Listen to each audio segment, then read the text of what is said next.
Hi friends, welcome to Home Sweet Home. இன்றைக்கி நம்ம டேஸ்டியான ஆத்தென்டிக் ஸ்டைல் சிக்கன் பிரியாணி எப்படி செய்யலான்றதை பார்க்கலாம். இதில் நான் எந்த ஃபுட் கலரும் சேர்க்கல. இப்போ நான் ஒரு 3/4 கிலோ சிக்கனை இந்த மாதிரி கழுவி வச்சுருக்கேன். இதில் ஒரு 1/4 ஸ்பூன் மஞ்சள் தூள், 1/2 spoon garam masala, 1 spoon chilli powder, ஒரு 1/2 ஸ்பூன் உப்பு, 1/4 கப்பு தயிர், இது எல்லாத்தையும் சேர்த்து இதில் நல்லா கலந்துக்கலாம். பாருங்கள், நான் இந்த மாதிரி நல்லா கலந்து வச்சுருக்கேன். இது நல்லா ஊறட்டும். இப்போ இதுக்கு நான் 400 கிராம் பாஸ்மதி ரைஸு 1 மணி நேரம் ஊற வச்சு எடுத்திருக்கேன். ஒரு மூடி தேங்காய் எடுத்து பால் எடுத்து வச்சுருக்கேன். அது 2 டம்ளர் வருது. இப்போது வானலியை சூடு பண்ணி 1 ஸ்பூன் நெய் விட்டு அது காஞ்ச உடனே 1/2 ஸ்பூன் சோம்பு, ஒரு மேஸு, 2 அன்னாசிப்பூ, ஒரு மராட்டி மொக்கு, ஒரு 4-5 லவங்கம், ஒரு 2-3 துண்டு பட்டை, இது எல்லாத்தையும் சேர்த்து கொஞ்சம் நல்லா வறுத்துக்கலாம்.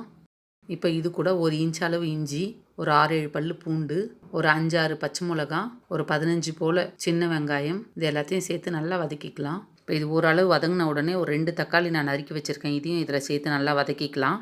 இப்போ இது கூட ஒரு கையளவு புதினா, அதில் பாதி கொத்தமல்லி சேர்த்து நல்லா வதக்கிக்கலாம். பாருங்கள், இப்போ இதெல்லாம் நல்லா வதங்கிடுச்சு. இது கொஞ்சம் ஆறின உடனே மிக்ஸி ஜாரில் சேர்த்து இந்த மாதிரி ஃபைன் பேஸ்ட்டாக அரைச்சி எடுத்துக்கலாம். இப்போ நான் ப்ரெஷர் பேன் சூடு பண்ணியிருக்கேன். இதில் ஒரு பெரிய டேபிள் ஸ்பூன் அளவு நெய் விட்டு உருக்கிக்கலாம். இது கூட ஒரு 1/4 கப்பு எண்ணெய் சேர்த்துக்கிறேன். இதில் 2 பிரிஞ்சி இலையும் சேர்த்துக்கலாம். 2 மீடியம் சைஸ் வெங்காயம் இந்த மாதிரி நீல வாக்கில் நறுக்கியிருக்கேன். அதையும் சேர்த்து நல்லா வதக்கிக்கலாம். இப்போ நம்ம அரைச்சி வச்சுருக்க பேஸ்ட்டை இது கூட சேர்த்துக்கலாம். இது ஓரளவுக்கு இப்போ நல்லா கொதித்த உடனே இப்போ நம்ம ஊற வச்சுருக்க இந்த சிக்கனை எடுத்து இதில் போட்டுக்கலாம். இப்போ இந்த மசாலாலாம் இதில் நல்லா பெரட்டுற மாதிரி எடுத்துக்கலாம். இந்த மசாலா இந்த சிக்கனில் எல்லாம் ஸ்ப்ரெட் ஆகட்டும்.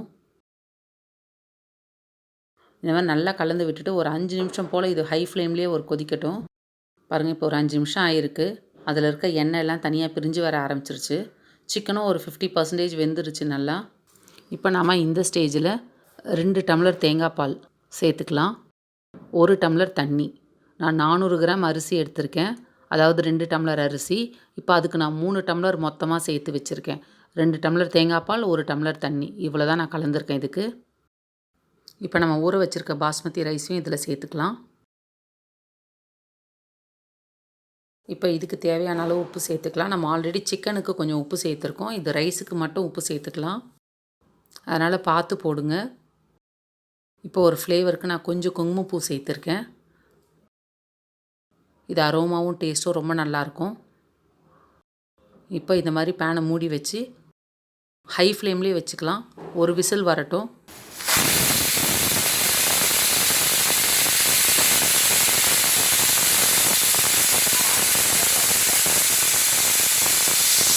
அதுக்கப்புறம் ஒரு 5 நிமிஷம் போல் மீடியம் ஃப்ளேமில் வச்சு அப்புறம் ஸ்டவ் ஆஃப் பண்ணிடலாம். பாருங்கள், ஆயிடுச்சு. இது ஆறுனதுக்கப்புறமா திறந்து பார்க்கலாம். இப்போது இப்போ தேங்காய் பால் எல்லாம் மேலே எப்படி நல்லா சேர்ந்து வந்திருக்கு பாருங்கள். இது மேலே தான் அப்படி இருக்கும். பாருங்கள், எவ்வளோ எம்மியாக இருக்குது பார்க்குறதுக்கே. சிக்கன்லாம் நல்லா வெந்திருக்கு. பாருங்கள், இந்த சிக்கனை நான் பிரித்து காட்டுறேன். பாருங்கள், அவ்வளோதான், சிக்கன் பிரியாணி ரெடி. நீங்களும் இதை ட்ரை பண்ணி பாருங்கள். இந்த வீடியோ உங்களுக்கு பிடிச்சிருந்தா எங்கள் சேனலை சப்ஸ்கிரைப் பண்ணுங்கள், லைக் பண்ணுங்கள், ஷேர் பண்ணுங்கள். கீழே கமெண்ட் பாக்ஸில் கமெண்ட் கொடுங்க. Happy cooking.